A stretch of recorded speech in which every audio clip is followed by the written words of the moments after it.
Good afternoon, everyone. Hello, hello.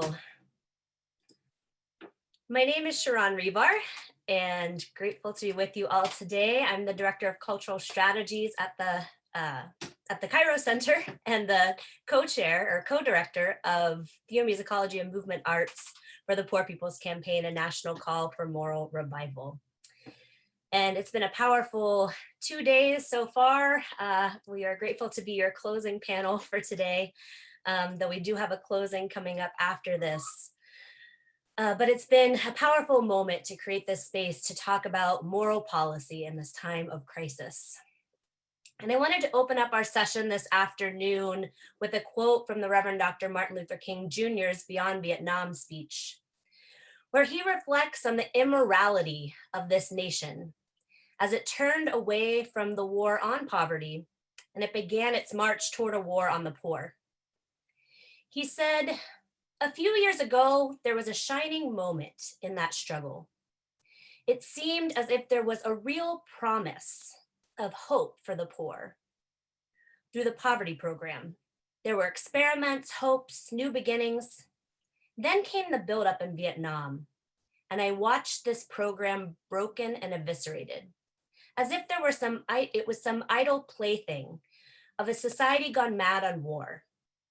And I knew that America would never invest the necessary funds or energy in rehabilitation of its poor so long as adventures like Vietnam continued to draw men and skills and money like some demonic destructive suction tube.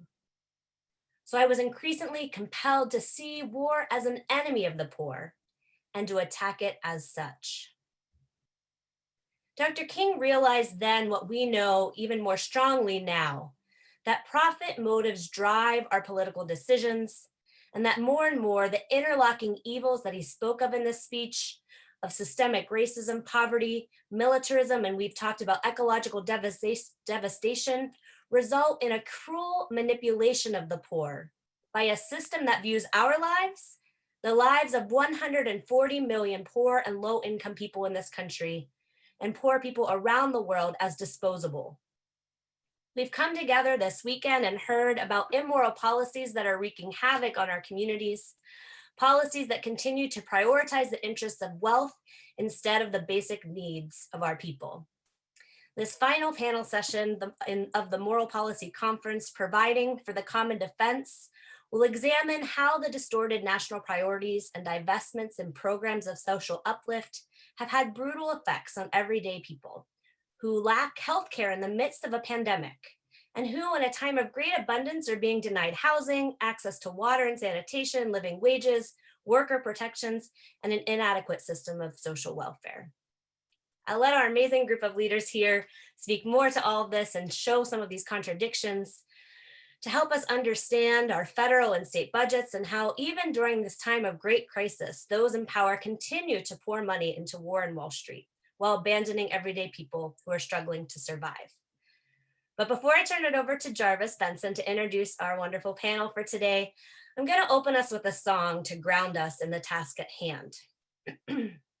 As Reverend Liz and Reverend Barbara reminded us as we began the conference yesterday, we are not only here to understand policies in place and to push for moral policy, we're also here to organize and build power and to make the power structure of this nation say yes when it's desirous of saying no.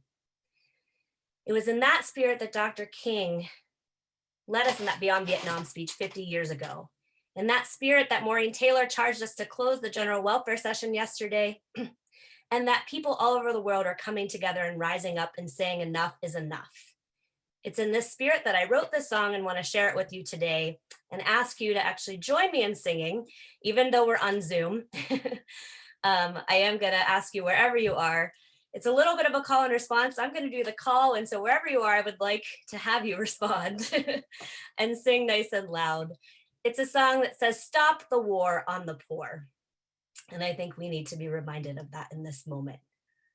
And so I'm going to share my sound really quickly because there's some instrumental and get us started. Actually, I didn't want to do that. Sorry. Just wanted to share the sound. I think you can hear it now.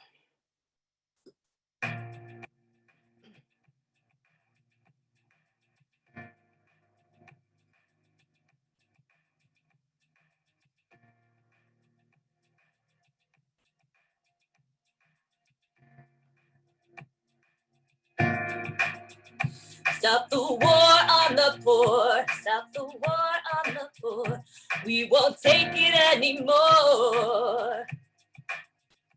We are building liberation. You can feel our spirit soar. Stop the war on the poor. We won't take it anymore. We're uniting every nation. Can you feel our spirit soar? Stop the war on the poor. We won't take it anymore. We unite for liberation. You can feel our spirit soar. Stop the war on the poor. We won't take it anymore. Stop the war on the poor.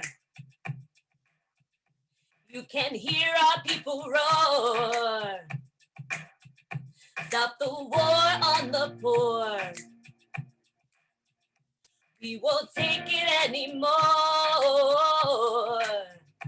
We are building liberation. Can you feel our spirit soar? Stop the war on the poor. You can hear our people roar. We're uniting every nation. You can feel our spirit soar. Stop the war on the poor. Let me hear you say it. We can't take it. We can't take it anymore. We unite for liberation. You can feel it. You can feel our spirit soar. Oh, can you feel that spirit soar? Oh, yes, I feel that spirit soar. Oh, yes, I feel that spirit soar. Oh, yes, I feel that spirit soar. Oh, can you feel that spirit soar? Oh, yes, I feel that spirit soar. Thank you all. Thank you for my panel for joining me. I saw you rocking it out there. We need that. We need that in this moment. I'm going to turn it over to Jarvis to introduce our wonderful panel for today. Yes, we can't take it anymore. Thank you, Charon. I always love hearing Charon sing. So that was a beautiful way to open this panel. I am going to introduce our speakers that we have for this session really quickly, and then I am going to run down some options that we have for ASL interpretation. So first on the panel, we have Lindsay Kashgarian. And Lindsay is the director of the National Priorities Project at the Institute for Policy Studies. And we have Erica Williams, and Erica is vice president for state fiscal policy at Center on Budget and Policy Priorities. Bibby currently serves as the national campaigns manager at Common Defense, which is a grassroots progressive veterans organization. Reverend Kelley is a member of our Wisconsin Poor People's Campaign and a part of Northside Rising and Citizen Action. Michael Gramling is a member of our Kentucky Poor People's Campaign and is a member of Head Start there. And Reverend Emily McNeill is executive director of the Labor Religion Coalition of New York State and is the co-chair of the New York State Poor People's Campaign, a national call for moral revival. And we have Dr. Savina Martin, who is currently a member of the University of the Poor's Homeless Union History Project and a tri-chair of the Massachusetts Poor People's Campaign, a national call for moral revival. And I realized I didn't introduce myself, and so I'm Jarvis, and I'm a member of the policy team at Kairos Center. And for the for some instructions for ASL and interpretation, at the bottom of your screen If you click the interpretation button to switch to Spanish interpretation, all you have to do is click Spanish and click closed captions button for closed captions if you need those in English. And for anybody using ASL interpreting, when we are using screen share for slides and videos today, you can use the bar at the middle of your screen as well to increase the size of the ASL interpreter box as needed. So I am so excited for this panel, and I'm going to kick it back to Charon. Thank you, Jarvis. And we're going to start off with a little bit of framing. Both Lindsay and Erica are going to help us do that. I'm going to kick it over to Lindsay Kashgarian from the National Priorities Project to start us off thinking about some around our federal budget. And I know Lindsay's done a lot of work with us at the Poor People's Campaign in putting together our moral budget and this policy platform. So Lindsay, I'm going to turn it over to you. And I know Lindsay has some slides. I do, and I guess those will appear soon. I'm Lindsay Kashgarian. I'm the Program Director of the National Priorities Project at the Institute for Policy Studies. And my work is all about the federal budget and where our federal dollars go, and specifically how our federal dollars go so much to the militarization of our world and our country, and how we can reallocate those resources to meet our needs. And to help end poverty and racism and environmental degradation and war. So thanks everybody for being here today. I know you've hung on through, many of you at least have hung on through yesterday and through most of today. And here we are Saturday afternoon. So thanks for sticking around. I'm going to talk a little bit about our country's military budget. And then all of the rest of our great panelists are going to help talk some about where we need that money to be going. So this is just an illustration. We have a great illustrator who made this illustration for, how things are now and how we wish they would be. And this is, of course, us living in the future, the better future, looking back on how things were. So we can go to the next slide. So this is part acknowledgement. The slide says this is Indian land, and it's a US city scene. And it's part acknowledgement, of course, of the fact that we are all on Indian land, but it's also acknowledgement of the fact that from our very, very earliest days, this country was rooted in violence and war and militarism.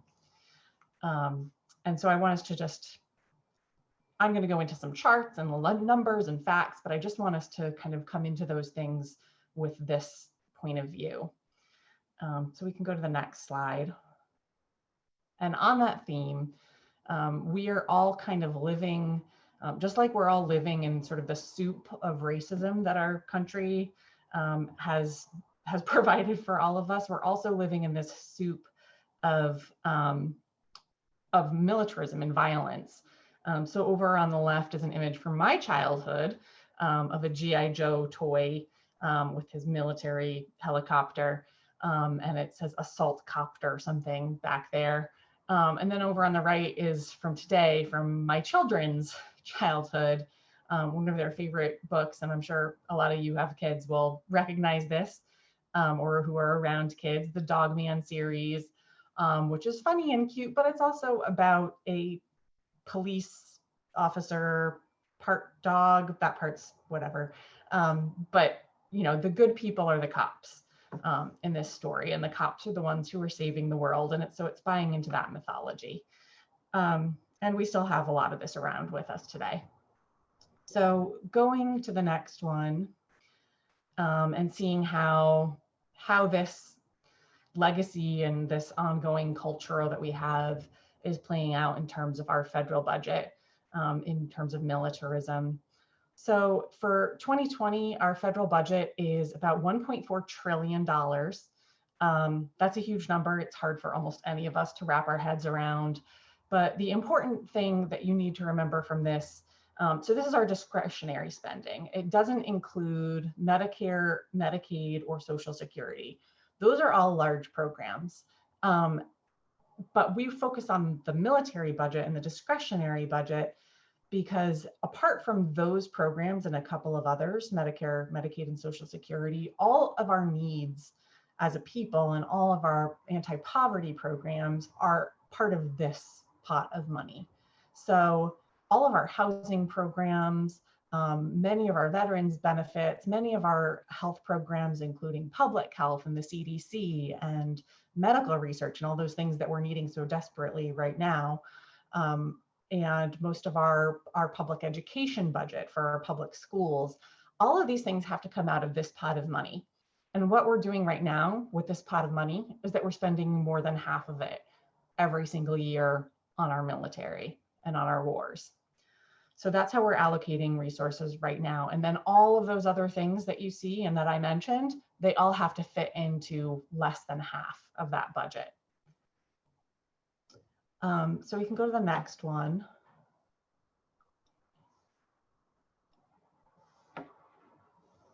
Thanks. So the other thing that we do and that we've done with the Poor People's Campaign in the moral budget and in other places that we've done work together is that we don't just look at the military budget, the budget for wars and the budget for our military presence that the United States keeps up around the world all the time. But we also look at what portion of our federal discretionary budget is militarized. And what we mean by that is that this is the amount of money that goes to the Department of Homeland Security.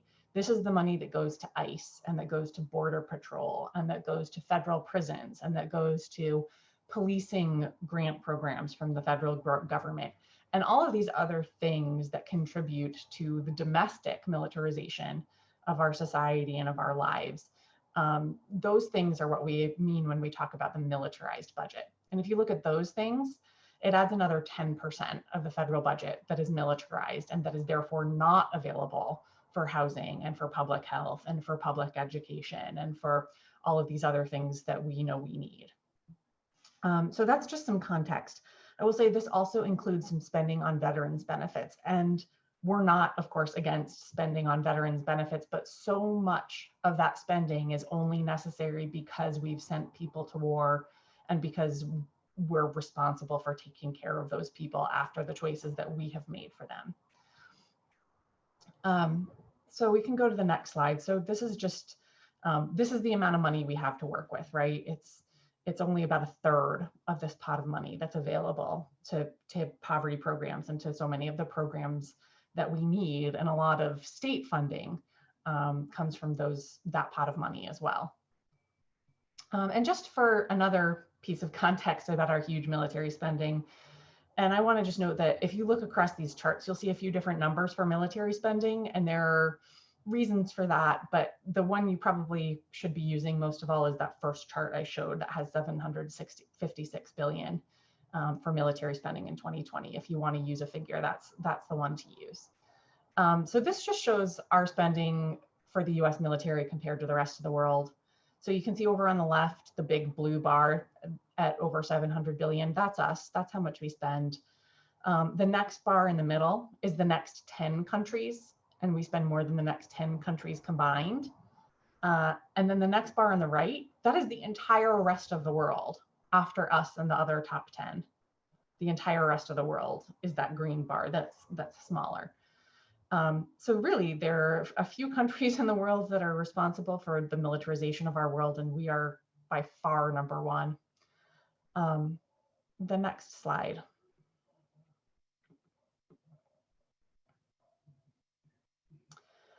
And I'm going to just talk a little bit about where that money goes, this militarized budget. So this is the Department of Defense budget, which is most of that big chunk. It's 687 billion for that department, for the Pentagon. And way more than half of it goes to military contractors. It's weapons contractors, but it's also caterers and some of those mercenary forces that we see in other countries that we're sending in place of troops.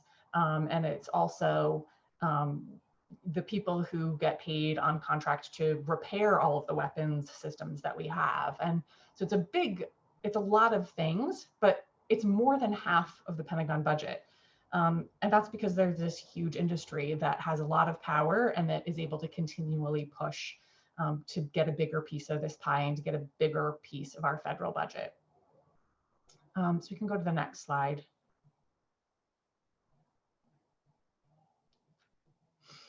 This is a map of where in the world the United States military is. This is our military bases. It's smaller installations that aren't full-on bases, but that we call lily pads, which really just means it's very small.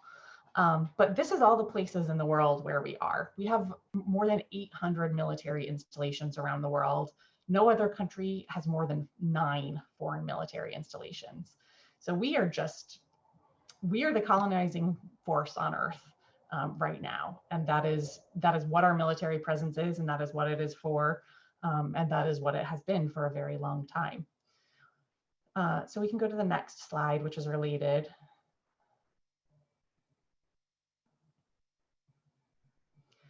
So this is where the war on terror is currently. 80 countries, 40 military bases, 65 countries where we're doing counterterrorism training, 26 where we're doing US military exercises, 14 countries where we have troops in combat, and 7 countries where we're doing air and drone strikes. And all of these are countries where local people are suffering because of our military choices. So we can go to the next.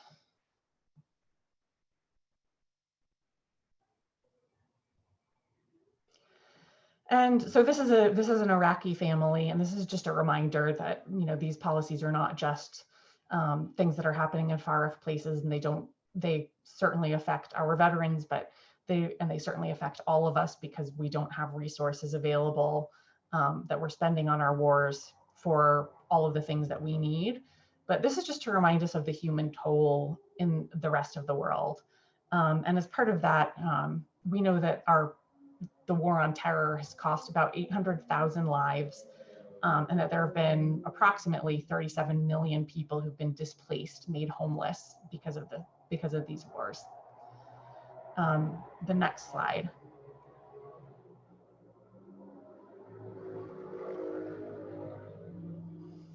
So one of the things that we did with the moral budget, with the Poor People's Campaign, was to come up with an estimate of how we could save almost half of our military budget, or about $350 billion. And this is how we said we could do it. It's a combination of closing foreign bases, stopping our current wars, cutting back significantly on our investment in weapons and nuclear weapons, cutting back on the money that goes to contractors, and transitioning to a universal healthcare system.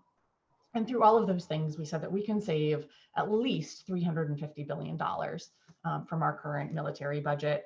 And if we did that, we would still be spending more than China, Iran, North Korea, and Russia combined. And we would be safer through doing that. Next.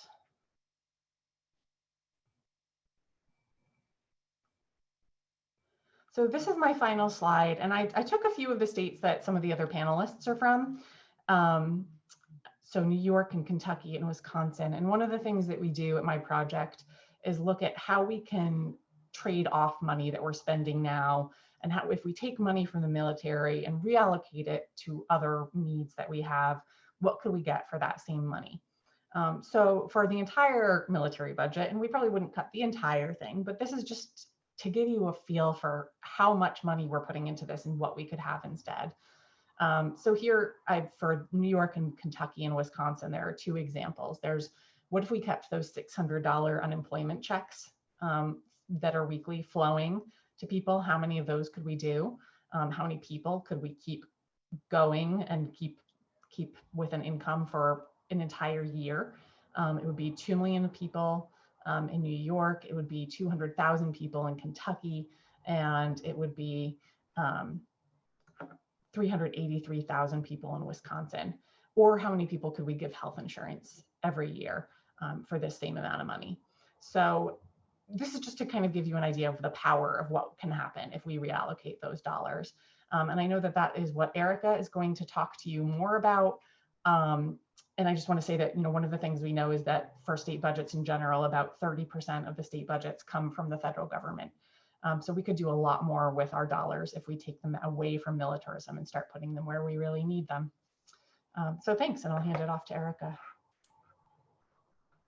Thanks, Lindsay. Yeah, Erica, you can jump in. I just want to thank Lindsay for putting that framing out for us, and especially when we talk about, the demands that we're making in the campaign, and that we, need healthcare, we need housing, we need all of these things, and that we can actually get them, right? And being able to help us understand and see, how these budgets are structured, and being allocated in this moment. And on that federal level, I'm going to turn it to Erica to dive a little deeper into these state budgets and how we can understand them, especially as we're a campaign that's organized both on a state and federal, or on a state and national level. Thank you very much. And it's really wonderful to be here with you all as we're sort of grappling with the challenges ahead of us, and that we're going through right now, in trying to find that common defense of people and communities. I think right now we are really experiencing or facing an existential question of what we want to be as a nation, what kind of nation we want to be, how much hardship are we willing to allow for, how long are we willing to ignore or exacerbate long-standing inequities, things that have been here from the founding of this country. I think it's also a moment where there's opportunity to take a leap forward, to make real progress if we make the right policy choices and build the public will for an anti-racist, equitable approach to the recovery and to our future.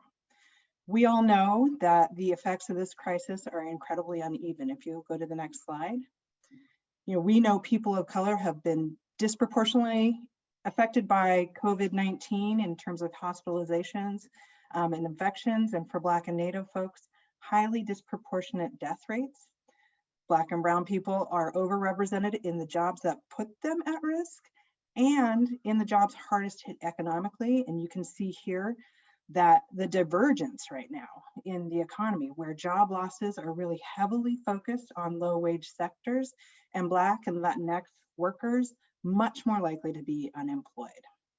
They're also experiencing deeper hardship. If you go to the next slide, with Black and brown people more likely to say that they don't have enough food to eat, that they can't pay for the rent, that they can't meet basic household expenses.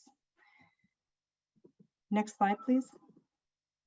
Behind all of this are structural barriers that have all long existed, like wealth and income disparities that mean Black and brown folks and women are more likely to earn poverty level wages. Disparities that mean that white households own the lion's share of wealth in this country. 87% of all wealth in this country is held by white households. 2/3 of wealth in this country is held by folks, the top 10% of white households. So we're looking at some pretty long-standing, deep structural issues that make this moment more dire. And it's a huge challenge for states to tackle right now. They face big costs as they seek to contain the virus, as folks are turning to Medicaid and unemployment insurance and other forms of public assistance. And at the same time, revenues are taking a deep dive. We're looking at revenue shortfalls of at least $300 billion or more between now and June 2022. And unlike with the federal government, states are legally required to balance their budgets. The money going out has to equal money coming in every year. And in times of recession, that means that they depend on federal fiscal relief, they use their reserve funds, and they either raise revenue or they make budget cuts. We know, if you go to the next slide, that prior to this crisis hitting, only 1/3 of states actually had enough reserves to help them through a moderate recession. And moderate is clearly not what we're in, not what we got. And if you go to the next slide, that's why you see over 1 million public sector workers having already been furloughed or laid off since COVID hit. And this eclipses the number of furloughs and layoffs for public sector workers during the entire Great Recession, just to put that in context. We learned a lot from the Great Recession, and I think we really need to heed those lessons now. We relied far too much on austerity cuts. If you go to the next slide, these cuts hit hard at things that we all care about, our kids' schools, right? We still have lots of states, just under half, that are spending less than they were, less per pupil when you adjust for inflation than they were in 2008, before the Great Recession began. We still, if you go to the next slide, have like 40 states spending less per pupil on our public system of higher education than they were prior to the Great Recession, which has meant that students and families are now bearing a much bigger share of the cost of going to college. These and other cuts meant layoffs and economic distress. If you go to the next slide, you can see the layoffs that slowed our recovery and kept people struggling economically. And next slide. That was followed by a decade of tax cuts pushed by anti-tax lawmakers that swept into office in the states in 2010 and 2012. What fiscal relief for states has come through this time around is wholly inadequate. Even if you consider the substantial additional Medicaid matching dollars and the funds for education in the Families First and CARES Act, we only saw $150 billion for state, local, and tribal governments to cover all their COVID-related needs, and that explicitly could not be used to fill revenue shortfalls or to stave off cuts and layoffs. And meanwhile, we had hundreds of billions go to airlines and corporations that did nothing for families and communities. We had paycheck protection loans that were going to big businesses too, when they were supposed to go to small business. And we're likely not going to see the aid that we actually need, at least not before the election. And that's why, if you go to the next slide, we really think states have critical policy choices to make. They can repeat or exacerbate the inequities that have been with us for so long that I spoke of, and do damage to our economy and to families and communities, or they can set another course. They can set a course toward an anti-racist, equitable economic recovery that actually extends to all people and that sets us up for a better future. We can't go back to normal, and we shouldn't try. Normal doesn't work for Black and Brown communities, it doesn't work for immigrants, it doesn't work for Indigenous people, it doesn't work for folks stuck in low-paying jobs, it doesn't work for the economy, right? As we leave talent and potential on the table untapped by under-resourcing and underserving large swaths of people, Black, brown, and white. And normal leaves us more vulnerable to crises like the one we're in. That's why we've laid out 3 principles for an anti-racist, equitable state response to the crisis. I'm going to walk through them and give a couple of current day examples. So if we go to the next slide, the first is really to target aid to those most in need right now. This is our essential workers, folks who are kind of at high risk in this pandemic. It's also folks that have been experiencing chronic economic and health insecurity, right? People who have chronic health issues but no health care. People who, because of lack of public investment, economic inequality, other factors, face major barriers to work. People who are just paid too little to get by.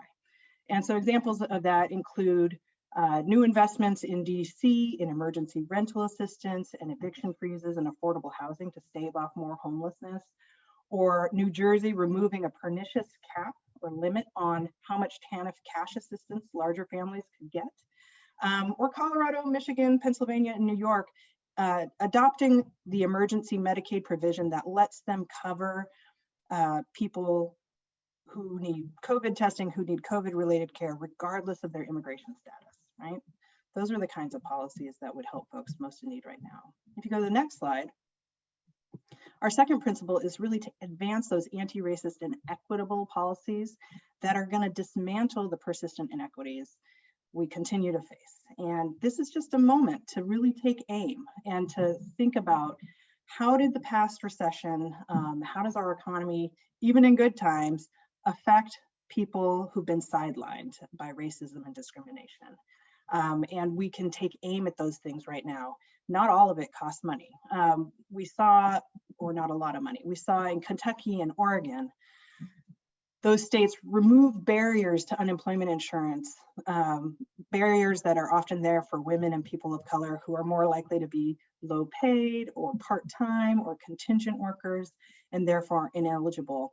We saw California repeal 23 criminal administrative fees that are like fees for public defenders, for example. that affect Black and Brown communities disproportionately, and low-income folks disproportionately, sometimes land people in jail because they can't pay. It's like debtors' prisons. And for, California also forgave $16 billion in debt accumulated over time from low-income communities. So this is a big deal. California, Oregon, and Washington, in order to reach folks that were intentionally excluded from federal relief measures, created relief funds that could go to undocumented workers. And California and Colorado have extended state earned income tax credits, income boosts for folks earning low wages, to folks regardless of their immigration status. And if you go to the next slide, our third principle is to protect state finances, to preserve the foundations, like the bedrock of economic growth and opportunity, right? I talked a little bit about what's happened with our schools and our systems of higher education. This is a time where where states have to maximize the use of their reserve funds and raise revenue and not take the road of austerity. We just saw New Jersey adopt a millionaire's tax and a corporate tax surcharge. So making sure we're raising money in equitable ways, right, from the folks and the companies that are doing just fine in this economy, in fact, are thriving in this economy. DC also closed some corporate tax loopholes that were just paying companies to do what they already do. We need to do a lot more of this in the coming year or two. And I'll just end by saying this is a really consequential moment. And I think given what's happening at the federal level or not happening, and with each passing day, it feels like what happens in the states is just that much more pivotal. What we choose to do right now in this moment is going to have implications for decades to come. And if we're not intentional about undoing past harms, at best, we're maintaining the status quo, at best. And at worst, we're exacerbating the harms of past discriminatory policies and practices. We know that policy and systems are self-reinforcing, right? So if you want a different outcome, you actually have to intervene. And I think the good news is that if intentional policy choices can create persistent inequities, then intentional policy choices can also move us toward an anti-racist and equitable future. And I think that's where we have to remain laser focused in the years ahead, months and years ahead. Thank you. Thank you, Erica. Yeah, just lifting up that last point that, we can make different choices, right? And so this is a structure that's been created, and it's not something that is just how it is, which I think most, especially when we start talking about the budget and numbers, they want us to think this is just the only way it can exist, right? And so, why it's important for us in this context to be really breaking this down and thinking about, how we can be making demands and decisions that would actually create an equitable system for our people. And so we're going to move into a bit of a discussion now with a great group here, and wanting to think about this piece that as we see the relationship between the federal budget and the state budgets, what happens when our federal government refuses, right, to actually respond to this crisis. We know this crisis wasn't the start of it. We've heard these are long-term policies and practices that have gotten us into this situation.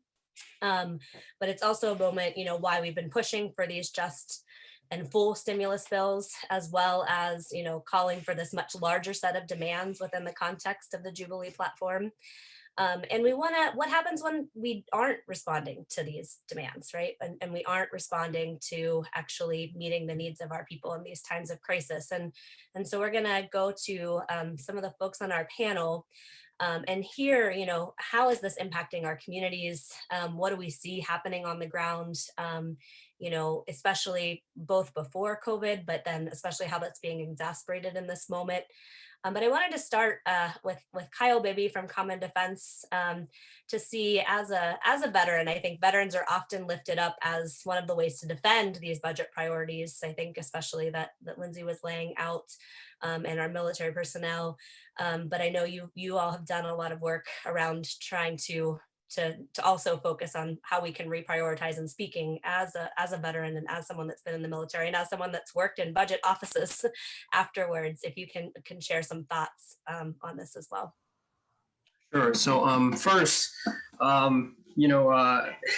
really want to thank the two panelists who went before me, who gave really excellent briefs on the situation, because now I don't have to go into all the particulars of what discretionary spending is and this and that. So I previously, I was in the Marines for about 7 years as an infantry officer. And so I've seen firsthand what government spending looks like for DoD and for the defense industry and such. And following that, I actually worked for a short time in the Obama Office of Management and Budget under the General Government Programs subdivision, so at OMB, if you will. And I also got to put together some of these budgets. I really appreciate Lindsay, you talking about the militarized budget in particular, because I think oftentimes we see how egregious it is in terms of 50% of the discretionary spending going towards DoD. But we don't talk about the militarization of our culture.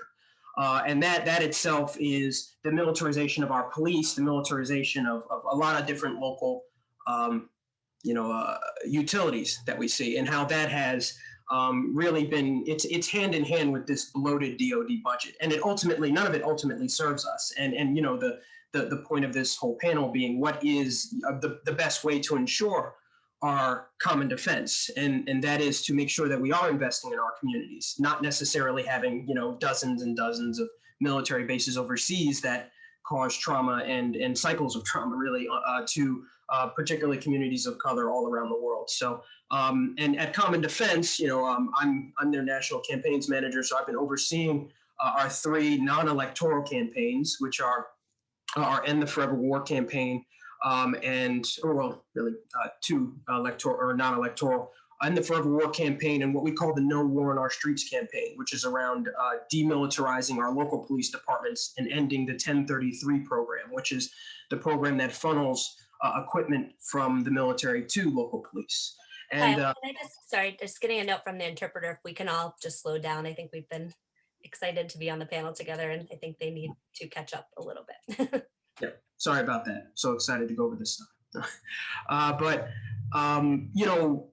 we have seen in our organizing work around these issues that veterans across the country are exhausted, frustrated, and what we mentioned earlier about the VA, our obligation to properly fund the VA and take care of people who are now sent into these wars that have lasted for 20 years.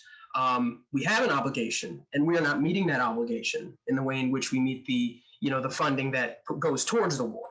So we put full and excessive funding towards the initial impetus of trauma that is put on to veterans across the country. But then we have an underfunded and understaffed Department of Veterans Affairs. It's interesting. There's a lot of reasons why we think that is. The Department of Veterans Affairs is a single-payer healthcare system. So if you fund it properly, maybe people will start to realize how wonderful it is. I mean, I'll tell you, I personally have full healthcare from the VA, and not every veteran does get that. And that itself can be a problem. But I love it, y'all. It's great. I just call them. Hey, can I stop by? Okay, yeah, you're free Thursday. Cool. And I go and I get my health care. I pay like $80 a year in copays or something like that. It's absurd, right? How easy it is.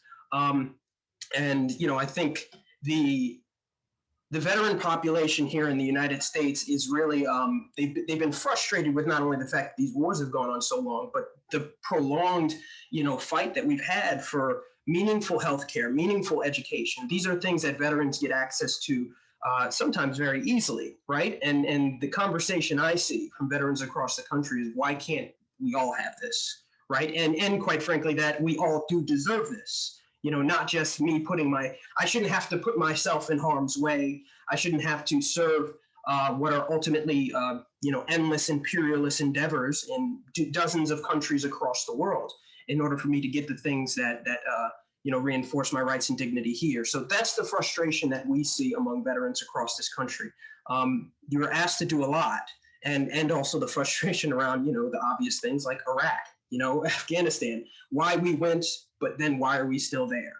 Some of the lies that got us into those messes, and the trauma that we carry now from that, and how that has now taken the resources from our communities.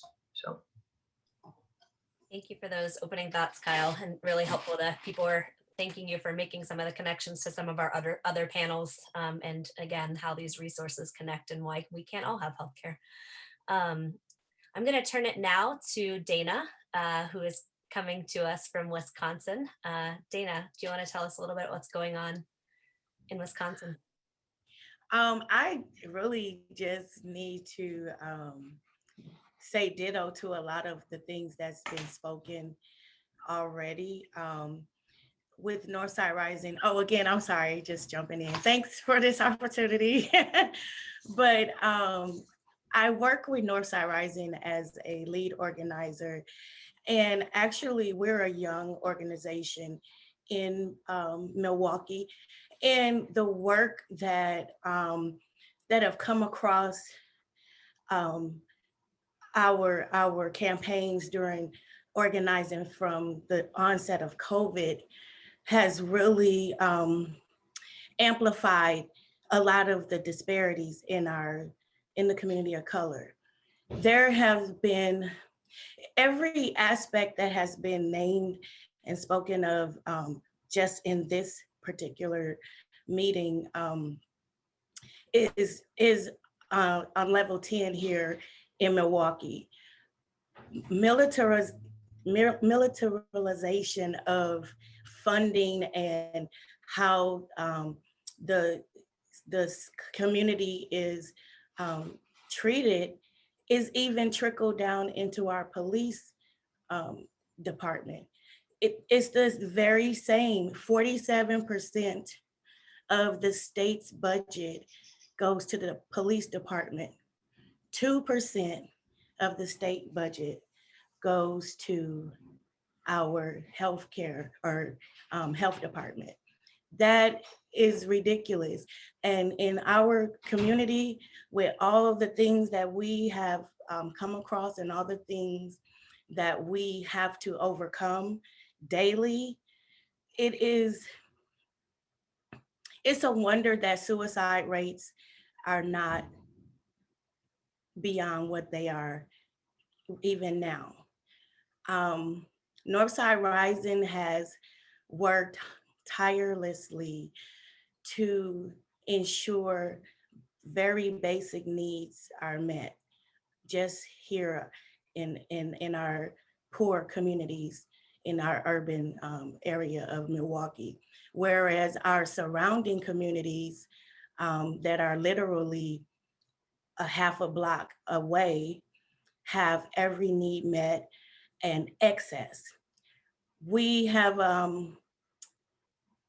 won against the PSC and We Energies the right to have utilities at least through April 15th with the utilities moratorium.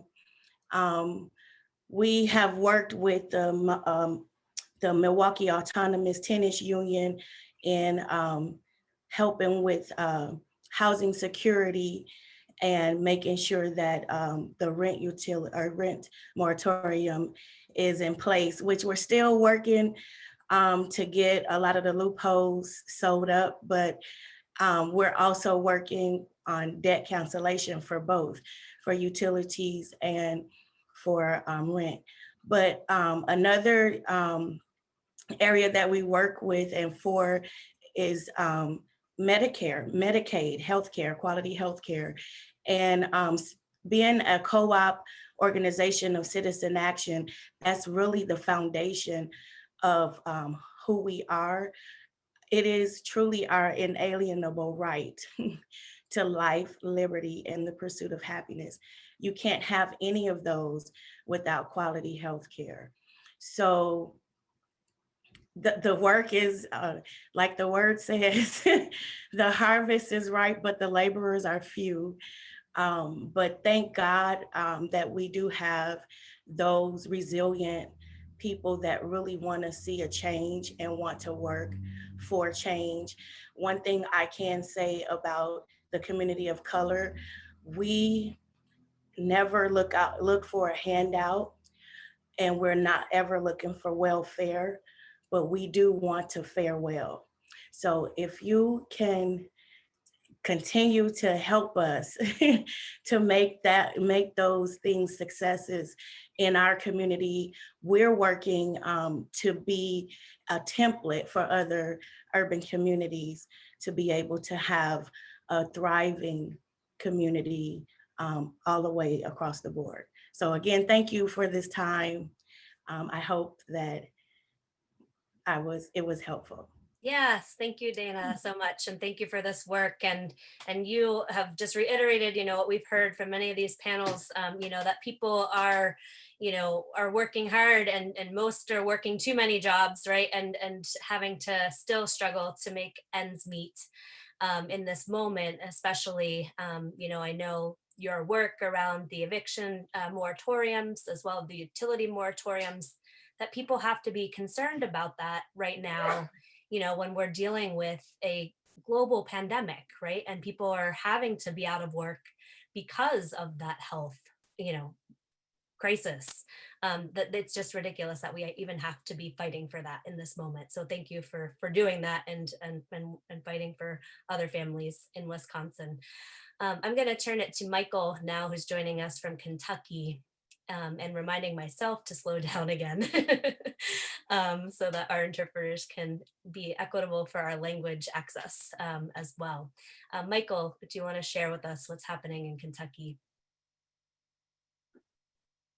Oh, you're still on mute though. Michael, your volume's on mute.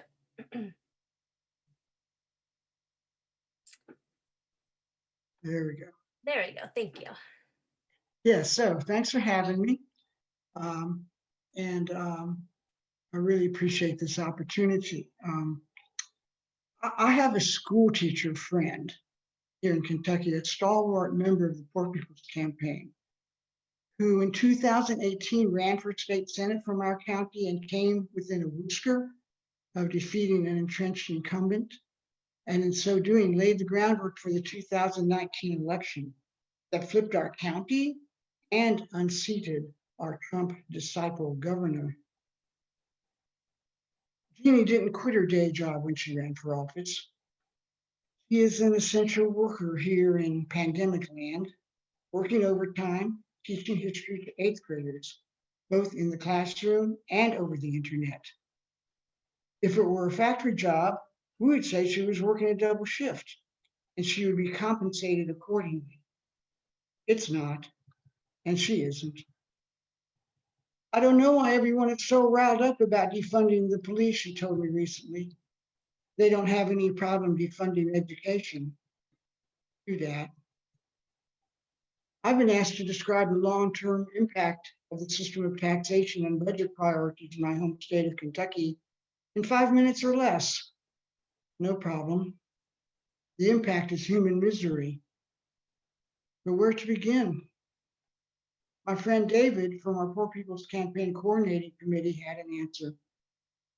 Education. The battle to fund our schools provides us with a pretty good window into how the system works and what we are up against. It gives us a sober reminder of the enormous task in front of us to address the many injustices identified in our Jubilee platform. Like most states, schools in Kentucky are funded locally by property taxes, so that the disparity between rich and poor communities is perpetuated by the system. In 1989, our state Supreme Court declared this system unconstitutional and required the state to provide additional funding for local school districts to level the playing field.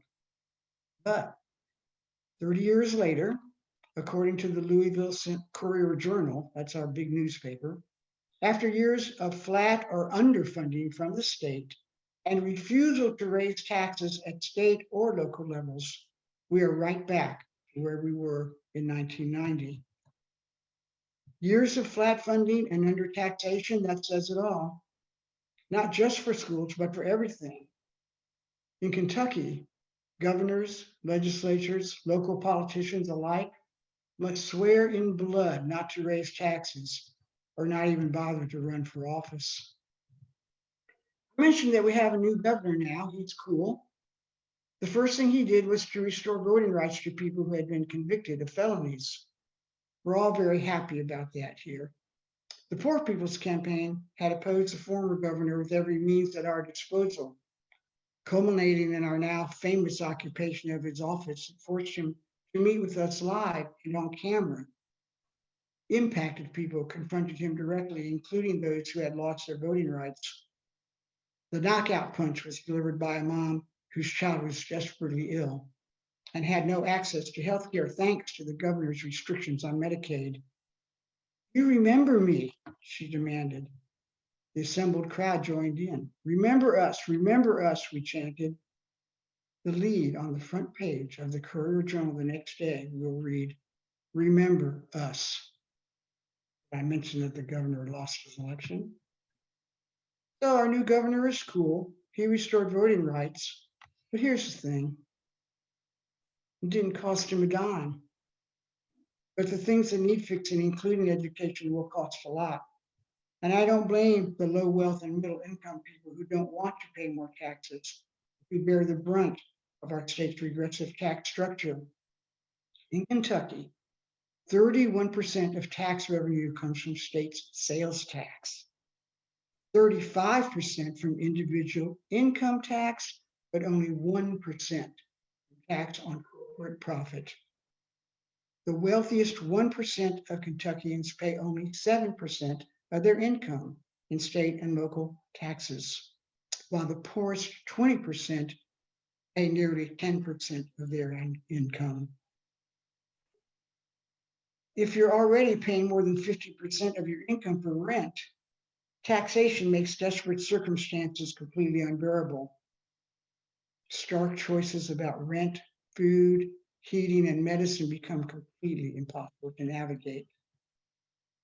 Worse yet, in Kentucky, 40% or more of the working age population do not even participate in the labor force, excluded by a lack of childcare, education, transportation, documentation, home address, a phone number, or by poor health, and overly represented by people of color.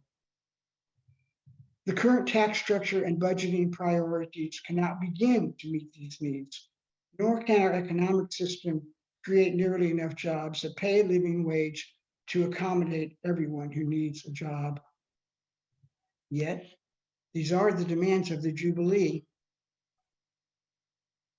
Tax codes, state budgets, Supreme Court decisions, they are merely the face of a deeply entrenched power structure that concedes nothing.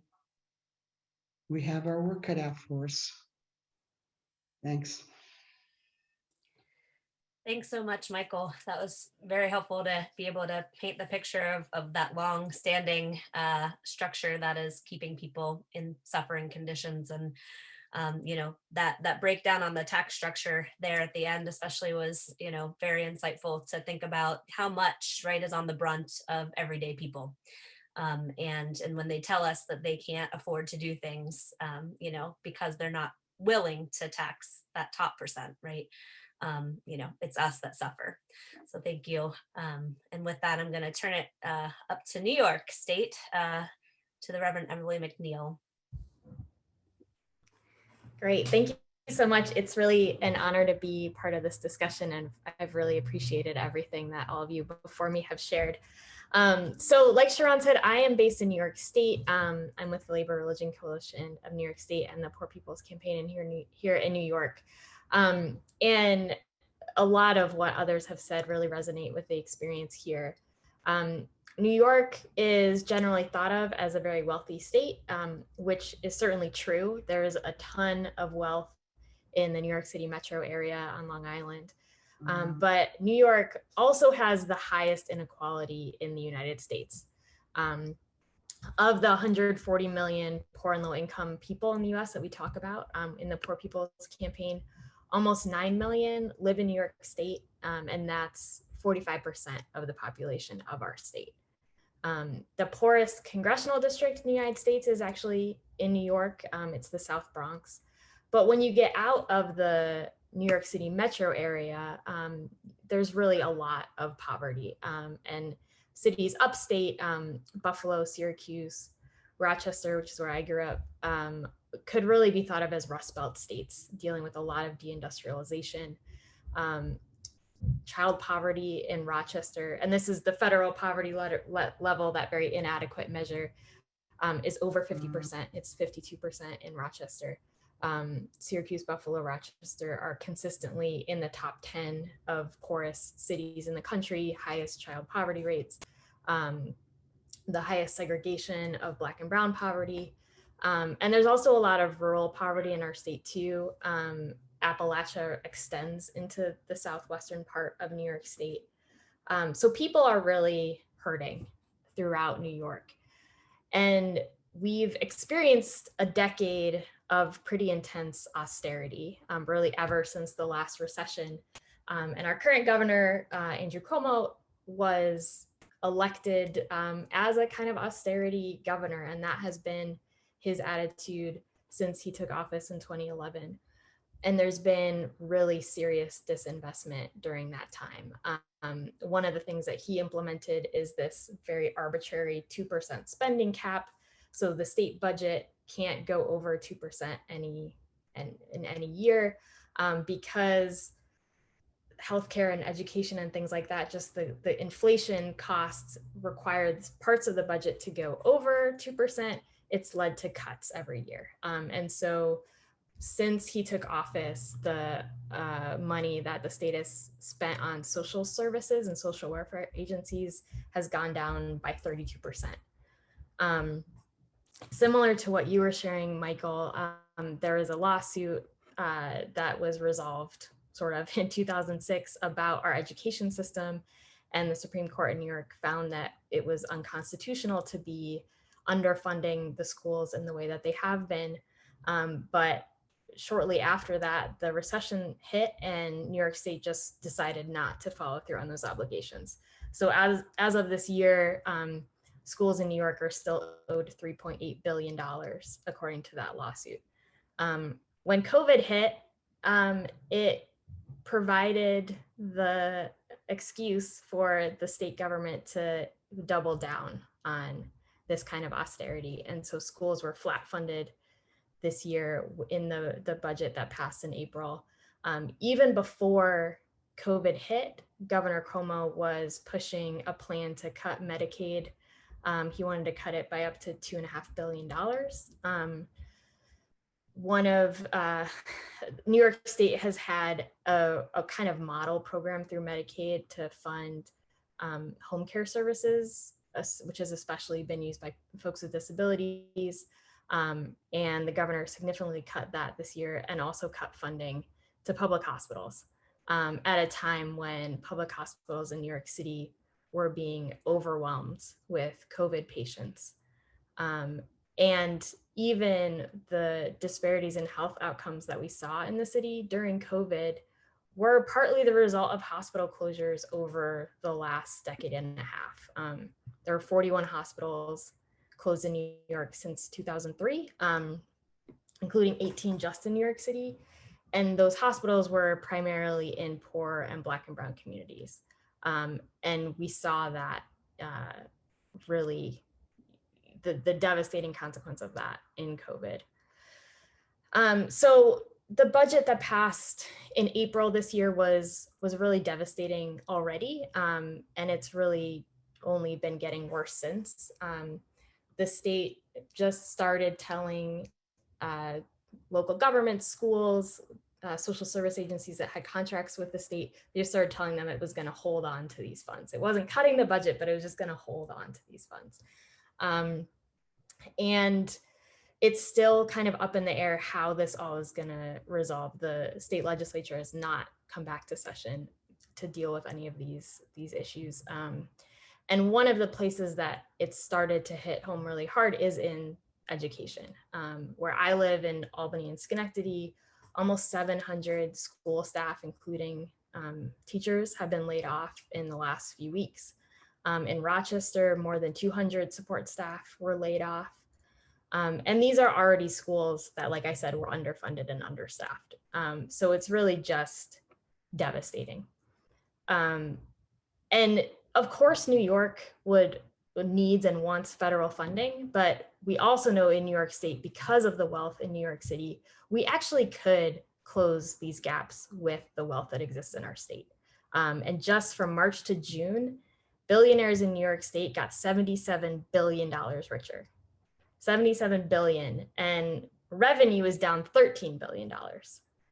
And there's also existing legislation that folks have been pushing for in New York for years, with particular tax proposals that would bring in about $45 billion in revenue. So the answers in New York in the short term to get through this crisis without balancing the budget on the backs of the poor are there. And we're just hitting a wall in terms of a Democratic controlled state government that believes in and champions austerity. So I'll stop there. Thank you, Emily. That's super helpful. And again, just being able to think about these questions of, when resources exist, but the political will does not, and being able to think about, that our Constitution, both our federal and state constitutions, are often written to ensure our social welfare. And yet we can continue to see those that are supposed to be upholding those constitutions continually, taking away and rejecting kind of that responsibility of ensuring our social welfare. So thank you for sharing that. I'm going to turn to Dr. Savina Martin, who is also part of one of our state campaigns in Massachusetts, but a longtime organizer and educator around poor and homeless families, and wanted to have her share a bit coming out of that experience, especially of how these kind of regressive policies have really brought us to where we are today. Do you have that slide? Oh, I do not. Let me. That's fine. That's fine. Because, well, thank you so much. My name is Savina Martin. My pronouns are she, her, hers. As Charon said, I'm from Boston, Massachusetts, grew up in Roxbury. And I'm just going to frame this morally where we're at today. But we've heard so much from everybody. Let's just take this ruah, this breath, this time to breathe it all in this session with these wonderful panelists that have engaged us in their scholarship in research, right? Skills, knowledge, and abilities that bring us to this time as the impacted and the poor are being waged by this war, right? So I'm going to shut off my screen so we're not concentrating on the person, but the messenger. So I'm going to put on my ministerial hat here. Maybe we'll go to church for a second, but just listen. Just listen. So again, I'd like to thank you all for this invitation, and to all of my colleagues, comrades, and community and panelists. Let me just add, the National Union of the Homeless became a safe sanctuary for me and countless others. We had a place to study and have strategic dialogues, like at places like the Union Theological Seminary back in 2004. And we are now implementing visions of cadre care with other organizations that are among our networks. My comrade, the late Ron Casanova, who was in the National Union of the Homeless, taught us about the struggle being a school, and that each one should teach one, a title of a book he wrote. The National Union of the Homeless today draws on the good and the painful lessons of that past experience during the 80s, when we first began organizing throughout the country. In this historical time, we want to look forward to the reemergence of the new union, which builds from our impacted leaders from many fronts of struggle engaged in this network. I'd also like to thank the Freedom Church of the Poor, which is a formation that brings together leaders from a history and tradition of long struggles, right? And we know that we're, made up of Christians, Jewish, and non-religious leaders. That is another safe place, a sanctuary for the poor. So that said, let us gather ourselves. I want to frame now a moral message from the valley. And I think Maureen Taylor yesterday spoke about the valley of the dry bones in Ezekiel 37, or the trenches that unveils the moral pain and cry for dignity in our poverty, that many of us build from, support, and lead in.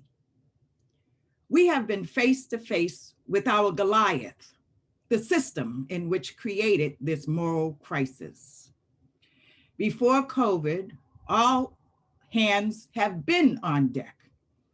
We were tossing our smooth stones at the giant's Achilles heel at the state houses, praying on Supreme Court steps, crying in the streets, getting arrested and raging at the machine. Yes, we are in a moral crisis. And today we are moral witnesses of our time. The book of Isaiah states, "Woe to those who legislate unjust laws and violent policies against us that leave us widowed and orphaned." We speak about redefining our national security here today. While the Brookings Institute indicates that many people of color in America have historical experience that shape that perception of security within our society. These perceptions may not always align with the dominant definition of security for Americans overall, but most recently that definition has been broadened to include other issues like economic security, energy security, and environmental security. Most importantly, people facing these kinds of threats seek security in a more holistic way, which has led most of within our own networks to wrestle with deep discussion and critical thinking of reimagining and breaking through new ways of intersecting our work in redefining, providing for the common defense as it relates to our own national security. And we know the poor have been under attack right here on our own soil. We fight on the right side of history to call attention to the sinful amount of wealth given for just the few. As a young veteran myself, I experienced great trauma, eventually finding my way to the National Union of the Homeless, like many other brave and courageous souls did as well. We rang the alarm all around the country, witnessing the most violent and visible expressions of poverty, which the system named homelessness. We rang alarm bells that our houseless were burning to death, trying to keep warm during the cold and brutal winters. That our addicted are caught up in a vicious cycle of addiction called chemical warfare, while the fat cats gamble away the insurance of the health. Most would overdose at the city gates with no treatment on demand in sight. And if they called a treatment center, for the first question asked from the intake desk is, "Do you have insurance?" No. Then call us back every day for 2 weeks until a bed opens. We are not safe. I've witnessed this up close and personal in a place called Boston's Methadone Mile, a place where the dry bones in the valley live and die, a place that now has stretched from 1 mile to 3. Now let us bear witness. Throughout the Bible, different scriptures indicate that the ram's horn to be blown is to be blown in necessary times. Each year of Jubilee, with the blowing of the ram's horn or shofar, let it be known the season of Jubilee is at hand, and we are proclaiming this even in the face of this moral crisis, the urgent struggles and policy solutions of the poor and dispossessed. We proclaim this time of release, relief, reconstruction, and restoration. That while the scripture speaks of the year of rest, we know that it means that the rest of us, that the rest of us, the poor and dispossessed of this nation, shall take up this platform and provide for the common defense, that we shall reprioritize the resources to meet the needs of the rest of us, who raise our fist at the system that has turned its back from the provisions and needs of the sick whom suffer and beg at the gates of the city.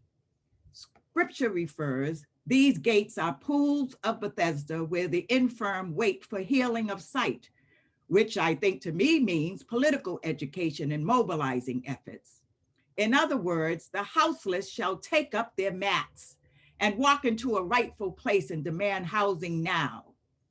We the people, the poor, are on the verge of eviction and mass dislocation. We shall join in actions like the Medicaid armies of the poor and demand a right to health care. And that we the people know, that in the richest country in the world, how dare it have its people and its beloveds sleeping in doorways, bus stations, under bridges, and living in shelters for life in the midst of abundance.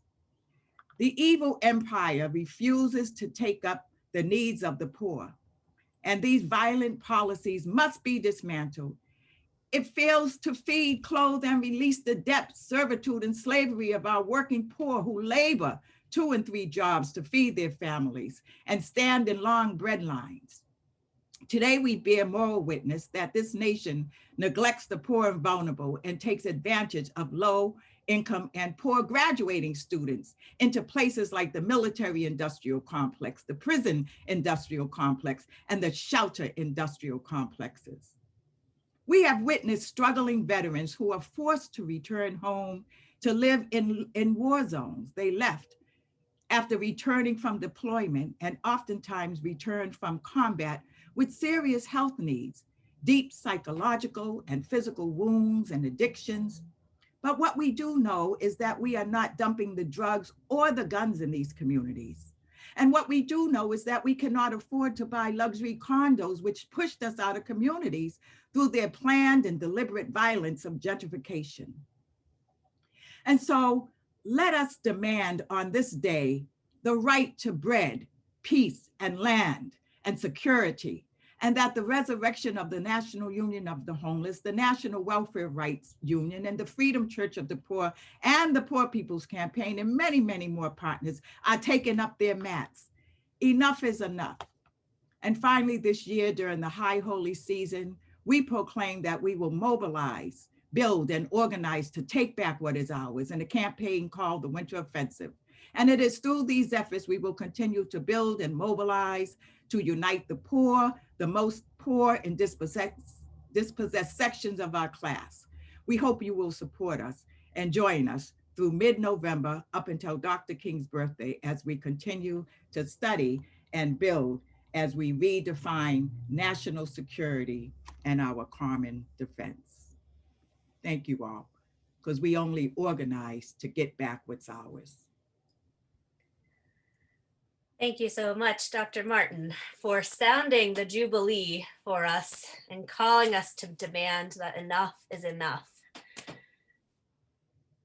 Yes, just taking that in.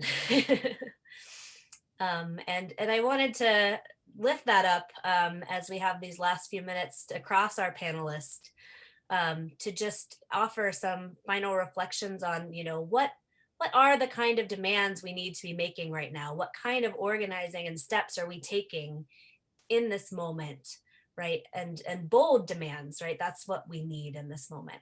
And so wanting to open it up across the panel as you had a chance to reflect on all that's come before you and these last bold words, calling out the policy violence that is, subjecting our people to this suffering.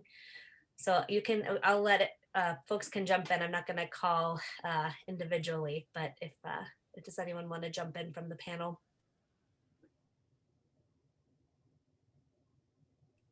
I'll be brave enough Go, Dana.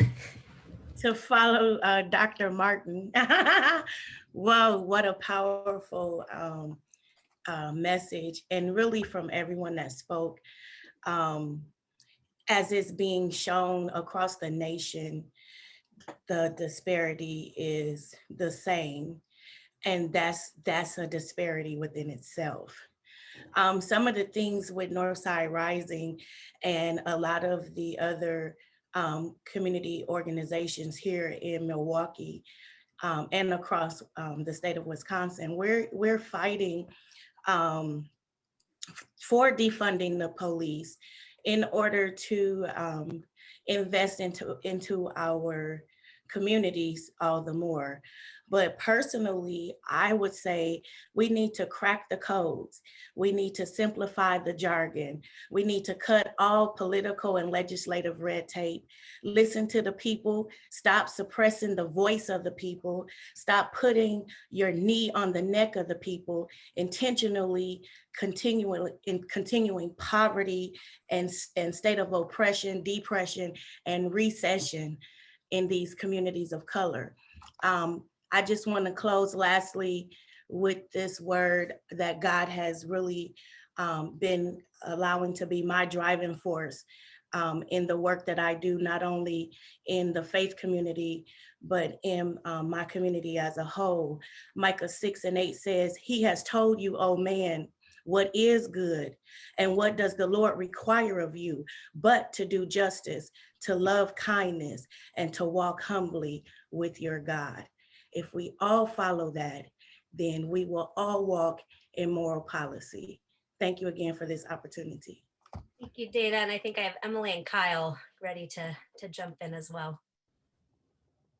Sure, yes. So, I mean, I think one of the key efforts that we have to undertake is shifting the narrative about scarcity and really holding fast to the truth that there is enough to go around and that we can make different choices. As the Poor People's Campaign in New York State, we're focusing a lot on housing and healthcare because we found that both of those issues are issues that are affecting people, cutting across all the different geographical areas in our state and demographics. And it's we're in the midst of an increasing healthcare crisis with the pandemic, and so many people losing employer-sponsored healthcare, and also we're just waiting for a wave of evictions to happen once the moratoriums expire, which they've started to expire, and it's going to get worse soon. So those are immediate demands around canceling rent, making a full universal eviction moratorium, getting healthcare to folks, but really it has to be in the context of this broader understanding that there is enough to meet these needs and we can't accept these excuses anymore. Thank you, Emily. Thank you for thinking about that relationship of the immediate and what we're fighting for in the long haul too. Kyle, you want to jump in? Yeah, so I think a demand that we have to make is just plain and simple, end the wars. We have to demand that. I think that there's kind of this implicit feel across the country of, man, this has gone on for a long time. I hope they're drawing it to a close. They will keep this war going for as long as it is profitable and as long as we are quiet. So we have to demand an end to the war. And that means also demanding leadership that is not, because what we see oftentimes, and I won't get too into what party and this and that, but we see the Warhawks and then we see the Warhawk Light, right? We see like the Budweiser and the Bud Light. And, it goes from they either want a full invasion or they want, a comprehensive bombing campaign without troops on the ground. That's still resources away from our community. It's still lives on the other side of the world that are put at risk. And it is still imperialism. We have to demand an end to all of it, right? And we have to invest in real common defense here in the United States.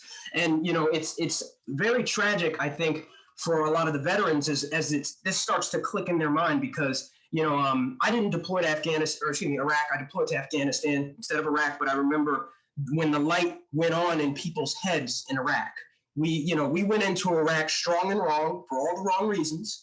And while we were there, we spent the first few years fighting the people. And, just like we say here, the people united will never be defeated. And we could not defeat them, right? And it wasn't until the U.S. military realized that we need to invest in Iraq. And you could look it up. There's something called the CERP program. There's a lot of different acronyms, but CERP, CERP program, Commander's Emergency Response Program. It's all about military commanders being able to invest in communities. And when we did that, the violence went down. The attacks went down. We invested in communities in Iraq and Afghanistan, and we were able to, now granted, the imperialist objective of still maintaining control in those areas maintained, but we figured out how to invest in communities on the other side of the world, but we did not do it here. And we robbed our communities here so we could rebuild communities on the other side of the world that we should not have been interfering in the first place. So we have to end the wars, dismantle the military-industrial complex, and demand the same sort of investments that we were so willing to put into the other side of the world right here in the United States. Because, when in Afghanistan, I oversaw programs where we would create jobs for young men in Afghanistan. And when we created jobs for them, they weren't shooting at one another and they weren't shooting at us, right? We created hope. We created, a path for them in their lives, right? And that was through direct investment and rebuilding communities. Let's do it here. So that's the demand and the wars. Thanks, Kyle, and really bringing us full circle on this question of, what is common defense, investing in our communities, both here and abroad, right? And not as you opened with in your comments, the continued militarization and criminalization of our communities, right? So thank you for that. I know any of our other panelists want to get a last word in. We're getting close to our time, but want to have you all share.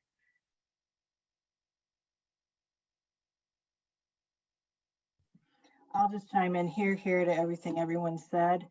I think it's just important for us to remember that what we want, we can build, and just remind everybody that systems aren't broken.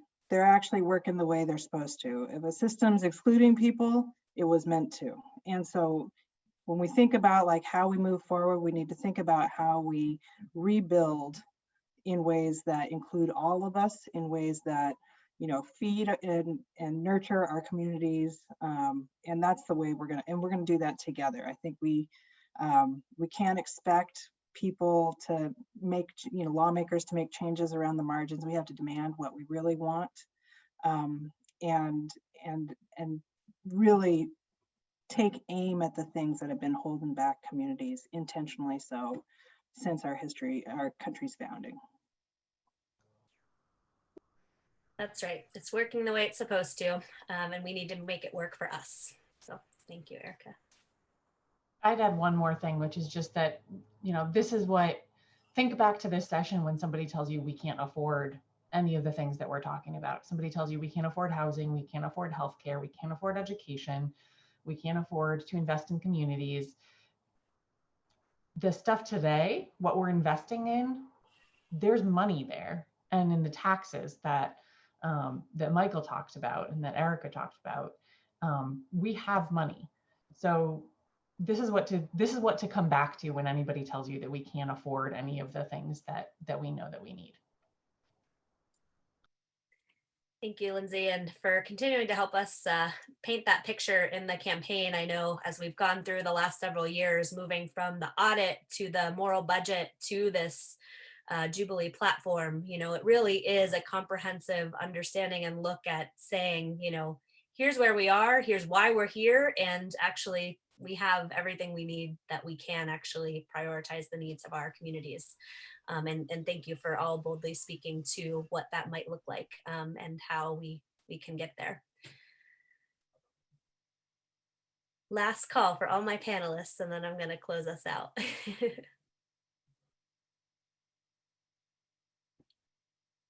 Well, thank you all so much for being with us for this session, and thinking about what it means to prioritize a real common defense in this country, and knowing that it's completely possible, and it's our charge to make the bold demands that are necessary, and to come together across all of our diversity, all of our states and national, from every corner to the other, right? That if we can come together, if we can build the power, if we can take up moral policies, rather than the policy violence that's going on right now, that our communities can have what it needs to thrive, and not just survive.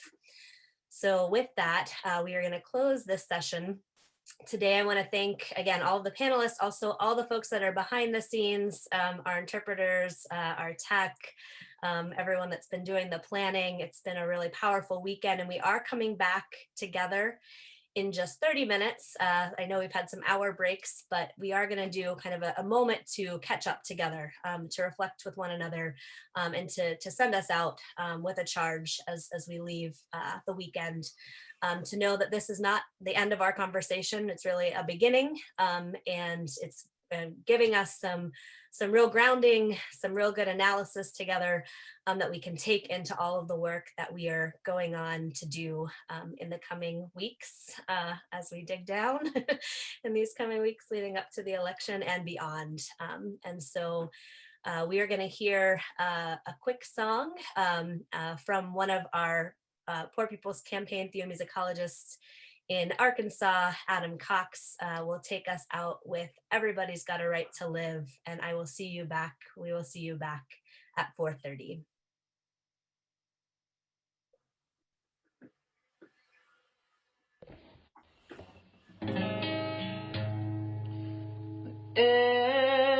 Everybody's got a right to live.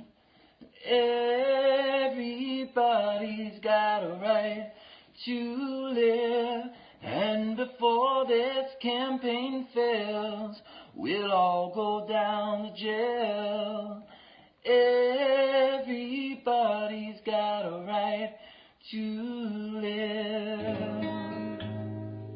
If you're feeling a little low and wondering where to go, 'cause the world has got you down right here in your hometown, just stand with the PPC and we'll work to set you free, singing everybody's got a right to live. I said everybody's got a right to live. Everybody's got a right to live. And before this campaign fails, we'll all go down to jail. Everybody's got a right to live. Well, I've traveled to the east and I've traveled to the west. And everywhere I go, there's something you should know.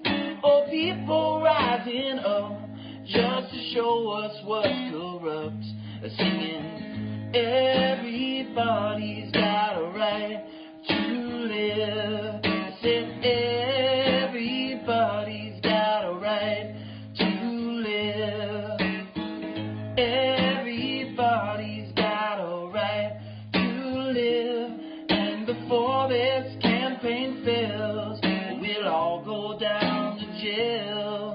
Said everybody's got a right to live. Some folks like to say, keep the markets free today and let Wall Street decide. But the truth that is a lie is it leaves out you and me, the folks that like to sing. Everybody's got a right to live. Said everybody's got a right to live. Everybody's got a right to live. And before this campaign fails, we'll all go down to jail. Everybody's got a right to live. Everybody's got a right to live. Everybody's got a right to live. Before this campaign fails, we'll all go down to jail. Everybody's got a right to